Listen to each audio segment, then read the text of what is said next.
Сәлем достар, бүгін біз сіздермен бірге тәп-тәтті дәмі тіл үйіретін маффиндерді бірге жасайтын боламыз.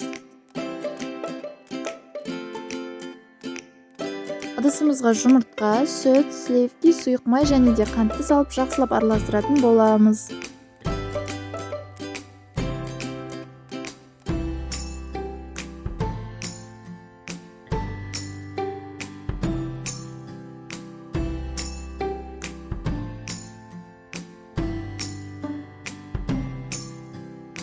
Араластырып болған соң, ұн мен қопсытқышты електен бірнеше бөліктерге бөліп салатын боламыз.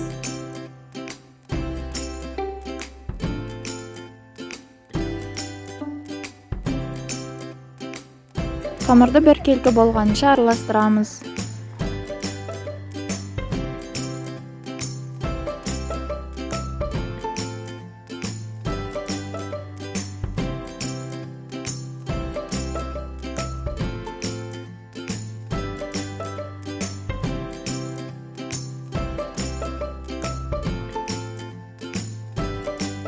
Қамырды біркелкі араластырып болған соң, арнайы формаға құямыз.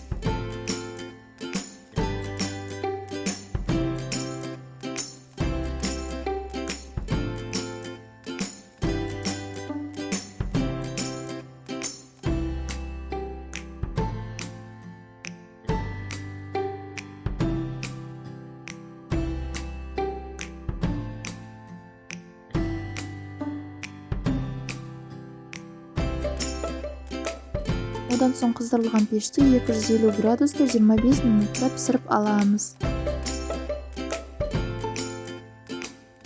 Біздің маффиндер дайын. Егер рецепт ұнаса, каналға тіркеліп лайк баса кетіңіз. Ас болсын!